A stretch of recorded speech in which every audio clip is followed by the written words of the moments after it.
ওমর দরদিয়া সিরিয়ালে আজকের পর্বে আপনারা দেখতে পেন তানিয়াকে ওই মেয়েটা নিয়ে একটা পার্কে গিয়েছে। আর তখন তানিয়া বলে আমার মায়ের কাছে যেতে হবে।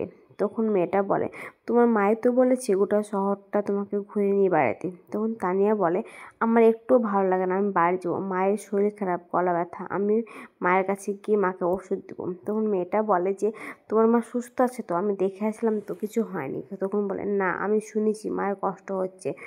এদিকে বিদ্যুৎ অটোতে বসে বসে ভাবতে থাকে যে মায়ের মতো হয়েছে, মায়ের ন্যাংটা, মাকে এবার চোখে হারাচ্ছে। আর বাণীটা তো সেরকমই, মেয়েকে চোখে হারায় একই রকম। এদিকে বাণী সিকিউরিটি গার্ডকে জিজ্ঞেস করে আচ্ছা ওরা আমার মেয়েকে নিয়ে কোন দিকে গিয়েছে, আপনারা কি দেখেছেন? তখন বলে হ্যাঁ, এই তো এদিকে অটো করে গিয়েছে। তখন বাণী কথাটা শোনা মাত্রই সেখান থেকে ছুটে চলে আসে। আর আসার পরে বিদ্যুতের বাড়িতে যায়। আর বিদ্যুতের বাড়িতে গিয়ে মাম্মাম মামাম করে বাণী চিৎকার করে। আর তখন ওর মামুনি বলে বাণী এখানকারে তুই এসেছিস কেন, আর এখানে এসে মামা মামাম করে চিৎকার করছিস কেন? তখন বাণী বলে মামুনি আমার মেয়ে কোথায় গো, মামাম কোথায়? আমার মামামকে ছাড়া যে একটু ভালো লাগে না, তুমি জানো না গো। তখন ওর মামুনি বলে কি বলে বকছিস তুই, তোর মেয়ে এখানে তোর মেয়ে কোথায় থেকে আসবে? তখন বলে যে ও আপনি বুঝতে পারছেন না মা, ও তো এই বাড়িতে ছুতো ঢুকে খুঁজছে এই বাড়িতে ঢোকার জন্য, তাই কিছু না কিছু বাহানায় চলে আসছে। তখন বাণী বলে না, আমি জানি বিদ্যুৎ আমার মেয়েকে নিয়ে এসেছে, সেটা আমি খুব ভালোভাবেই জানি। তখন ওর মামনি বলে বিদ্যুৎ কেন তোর মেয়েকে নিয়ে আসবে রে, তোর মেয়েকে বিদ্যুৎ নিয়ে আসেনি কো, তুই এখান থেকে চলে যা। তখন কুয়াশা বলে এই শোনো, তোমার মেয়েটি না এখানে কেউ নেই, তুমি বাড়ি থেকে বেরিয়ে যাও। তখন ওর মামনি বলে কুয়াশাকে তুমি একটু শান্ত হব মা, আমি দেখছি। এই বাণী তুই এখানে মেয়ে বলে চিৎকার করছিস কেন, মেয়েকে নিয়ে আসেনি। আর বিদ্যুৎ তো নেই এখান থেকে, সকাল থেকে 2 পয়সা ইনকাম করবে বলে সে সকালে গাড়িটা নিয়ে বেরিয়েছে, আর তুই এখানকার বলছিস এসব বলে। তখন বাণী বলে শোনো মামনি, তোমরা অনেক কিছু জানো না। হ্যাঁ, তোমার ছেলে কিন্তু আমার মেয়েকে যে হুমকি দিয়েছে, আমার মেয়েকে তাড়া করেছে, আর আমাকে বলেছে নাকি যে তোর মেয়েকে আমি ঠিক দেখে নেবো। ওরা তো জানে আমার মেয়ে আমার জীবনে একমাত্র দুর্বলতা। আর হোটেলে গিয়ে তো মাঝে মধ্যে ঝামেলা করে, সেদিন কাস্টমাররা ঘাড় ধাক্কা দিয়ে হোটেল থেকে বের করে দিয়েছে। তখন ওর মামনি বলে শোন, এ তোর মেয়ে না কোথাও হারায়নি। হ্যাঁ, তো হয়তো তোর মেয়ে নিজের ইচ্ছেতেই চলে গেছে, তোর এই নোংরামি দেখবে না বলে হয়তো তার চোখে পড়ে গেছে, তাই ও এবার বুঝেছি তোর মেয়ে তো নিজের ইচ্ছায় চলে যায়নি, তুই তোর মেয়েকে হারিয়ে দিয়েছিস, কারণ তোর বাবুর সঙ্গে লটঘট করাটা না চলছে না বলে আমি খুব ভালো করে জানি। ওই তো তোদের মধ্যে এখন আছে নাকি, তাই তুই ওকে হারিয়ে দিয়ে এখন এত বড় বড় কথা বলছিস। তখন বাণী বলছে মামুনি তুমি খুব ভালো জানো আমার কাছে তানিয়া কী, তানিয়া আমার জীবনের সব শ্রেষ্ঠ জিনিস, ও আমার কতটা দুর্বলতা তা খুব ভালো করে জানো। আর তুমি আমাকে এইভাবে বলছো, এইভাবে আমার দিকে আঙুল তুলছো, তুমি নিজের ইচ্ছা তো জানো খুব ভালো করে যে তোমার ছেলে কি করতে পারে আর কি করতে পারে না। বলো না মামুনি আমার মেয়েটা কোথায় রেখেছে, আমি যে ওকে ছাড়া একটা মুহূর্ত থাকতে পারি না। তখন মামুনি বলে আমি সত্যি বলছি, বিদ্যুতের দিব্যিকে রে বলছি, আমি জানি না খো, আর বিদ্যুৎ সকাল থেকে বাড়িতেই আসেনি খো, তোর মেয়ে কোথায়? তখন বাণী মনে মনে বলে মামুনি ওর ছেলে দিব্যি করে মিথ্যা কথা বলবে না, তাহলে ও এখানে নিয়ে আসেনি বলে বাড়ি থেকে বেরিয়ে চলে যায়। আর রাস্তায় একা একা পাগলের মতো হেঁটে বেড়ায়। এদিকে অরিন্দম আর মৌলি একসঙ্গে হাঁটতে আসলে মৌলি বলে অনেক দিন পর আজ তুমি আর আমি একসঙ্গে ঘুরতে বেরিয়েছি, কত না মজা হলো, কত না আনন্দ হলো। তখন অরিন্দম মৌলিকে বলে আচ্ছা মৌলি বলো, তোমার হোটেলের সম্পর্কে কিছু কি জানার আছে? তখন মৌলি বলে ওইসব কথা আমার তুলতে ইচ্ছা করছে না, এখন শুধু তোমার আর আমার একসঙ্গে থাকতে ইচ্ছা করছে, এসব বলে। তখন বলে মৌলি এসব কী করছো তুমি গাড়িতে, বলে হাতটা টেনে ছুঁড়ে ফেলে দেয়। এদিকে বাণী পাগলের মতো রাস্তাতে ঘুরতে ঘুরতে অরিন্দমের গাড়ির সামনে এসে ধাক্কা খায়।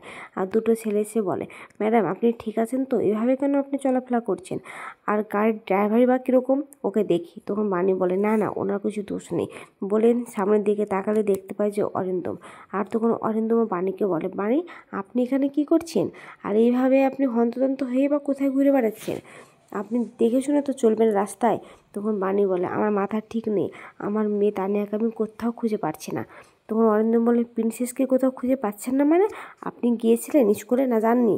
তখন বলে হ্যাঁ আমি স্কুলে গিয়েছিলাম, আর সিকিউরিটিরা বললো ওকে একটা মেয়ে নিয়ে চলে গেছে। আর জানেন আমার আই কার্ডটাও আমি খুঁজে পাচ্ছি না, আমার আই কার্ডটাও কোথাও যেন হারিয়ে গেছে, চুরি করে নিয়েছে, এসব বলে।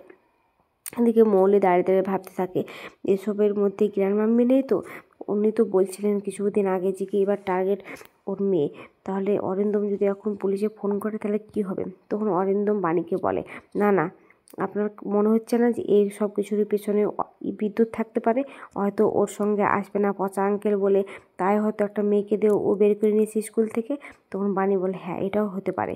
তখন বলে দাঁড়াও ফোন করি পুলিশকে, বলে পুলিশকে ফোন করলে এদিকে মৌলি এসে গ্র্যান্ডমামিকে ফোন করে, আর গ্র্যান্ডমামি ফোনটা ধরে বলে এই তো সোনা মামা ফোন করেছে, আমি কতক্ষণ ধরে অপেক্ষায় আছি যে তোমরা কীরকম এনজয় করছো না করছো তাই বলে। তখন বলে এনজয় না মাই ফুড, এই বানি অরিন্দমের গাড়ির সামনে এসে পড়েছি, তানিয়াকে কোথাও খুঁজে পাওয়া যাচ্ছে না। তোমরা গ্র্যান্ডমামি বলে খুঁজে পাওয়া যাচ্ছে না মানে? আমি এমনি এমনি বলি ওর মা আর ও দুজনেই ভূত মানে? তো হ্যাঁ ও তো আমার সামনেই দাঁড়িয়ে আছে, তাহলে কোথাও খুঁজে পাওয়া যাচ্ছে না বলছো কেন? তখন মৌলি বলে আচ্ছা দাঁড়াও তুমি একটা ভিডিও কল করো তো আমাকে। তখন ভিডিও কল করে আর দেখতে পায় যে হ্যাঁ ওখানেই দাঁড়িয়ে আছে। আর মৌলি তখন ফোনটা নিয়ে এসে বাণীকে দেখায়। তখন বলে ও বাড়ি চলে গেছে? তো হ্যাঁ ঠিক আছে। তখন মৌলি বলে আচ্ছা তো মেয়ে তুমি, তোমার জন্য আমার আর অরিন্দমের ঘুরতে যাওয়াটা বন্ধ হয়ে গেল। তখন অরিন্দম বলে মৌলি একটা মায়ের মন কীভাবে চলে তুমি বুঝতে পারবে না একটা মেয়েকে খুঁজে না পাওয়া গেলে। আর একটা কথা বলি তোমাকে, হ্যাঁ আমরা কোথাও ঘুরতে যাচ্ছিলাম না, তোমাকে আমি বাড়িতে ড্রপ করতে যাচ্ছিলাম, তাহলে এই কথা কোথায় থেকে আসছে?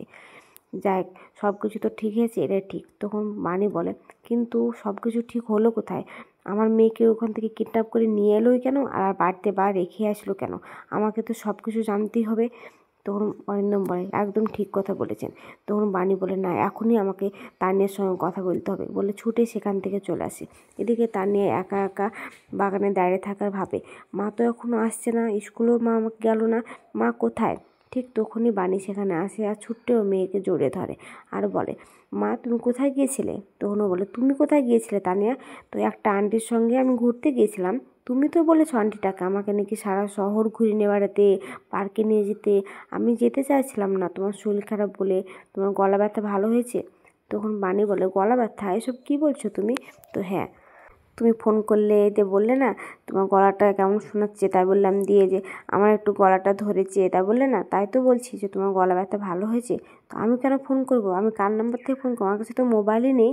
তখন বলে কেন হোটেলের দাদুদার নাম্বার থেকে বলে তুমি ফোন করেছিলে, এসব বলে। এদিকে মৌলিক গ্র্যান্ডমামি বলে শোনো দিদিভাই এবার তুমি কিন্তু তোমার পরীক্ষা, তুমি জমিয়ে একদম নাটক আর অভিনয় করতে শুরু করে দাও, এমন হাবভাব করো যে তানিয়াটার জন্য তোমার কতই না কষ্ট হচ্ছে। তখন আমার গ্র্যান্ডমাম্মি আসার বলে সত্যি তো এটুকু বাচ্চা মেয়েকে কে কিডন্যাপ করলো? এমনও তো হতে পারে যে হয়তো ভয় দেখানোর জন্যে নিয়ে গেছে আবার রেখে গেল, যে এবারকার মতো ছেড়ে দিলাম, এবার কিন্তু নিয়ে গেলে আর ছাড়বো না, এটাও তো হতে পারে। তখন এখানে মৌলি বলে সত্যি তো প্রথমে আমার মাকে কিডন্যাপ করছিলো, মারছিলো, তারপরে একটা বাচ্চা মেয়েকেও ছাড়ছে না কো। এদিকে অরিন্দমের মোবাইলে একজন ফোন করলে বলে আননোন নম্বর থেকে কে ফোন করছে দেখি তো, বলে দেখলে দেখা যায় বিদ্যুৎ ফোন করেছে বলে ফোনটা ধরে। আর তখন বিদ্যুৎ বলে এ বাণীর বাবু একটু আমার বউকে দে, তোকে আমি নিঘাত ফোন করতাম না কিন্তু আমার বউর কাছে মোবাইল নেই তো তাই তোকে ফোন করলাম। তখন অরিন্দম মনে মনে বলে তানিয়ার সামনে সিক্রেট করতে দিলে হবে না, বলে বিদ্যুৎ তখন অরিন্দম ডাকে বাণীকে। তখন বাণী বলে যে কি না আমি ওর সঙ্গে কিছুতেই কথা বলবো না। তখন বলে না আপনি কথা বলুন, হয়তো কিডন্যাপিং ব্যাপারে কিছু বলবে, ওর সঙ্গে কথা বলাটা খুব জরুরি, আমি তানিয়াকে সামলাচ্ছি। তখন তানিয়াকে নিয়ে চলে গেলে বিদ্যুতের সাথে কথা বলে। তখন বিদ্যুৎকে বাণী বলে খুব মজা পাচ্ছ না, খুব মজা নিচ্ছ আমার মেয়েটাকে কিডন্যাপ করে নিয়ে গে না? তখন বিদ্যুৎ বলে হ্যাঁ যেমন আমাকে পুলিশে ধরে নিয়ে গেছিলো, তোর বাবু মারছিলো আর তোর খুব ভালো লাগছিলো, ঠিক সেরকমই। এসব বলে বাণীকে রাগিয়ে দেয়। আগাম পর্বে দেখতে পাবেন যে বাণী বিদ্যুতের বাড়িতে গিয়েছে, গিয়ে দরজা ভাঙিয়ে ঘরের ভিতর ঢুকে পড়েছে। আর সেখানে গিয়ে কুয়াশা কিছু বললে কুয়াশাকে এক চড় মারে। আর বিদ্যুৎ তখন কুয়াশার হয়ে কিছু বলতে আসলে বিদ্যুৎকে হুমকি দেয়। আজকের পর্বটা কেমন হয়েছে যদি ভালো লাগে তাহলে কমেন্ট শেয়ার সাবস্ক্রাইব করবেন, আর কিছু ভুল বলে তাহলে কমেন্ট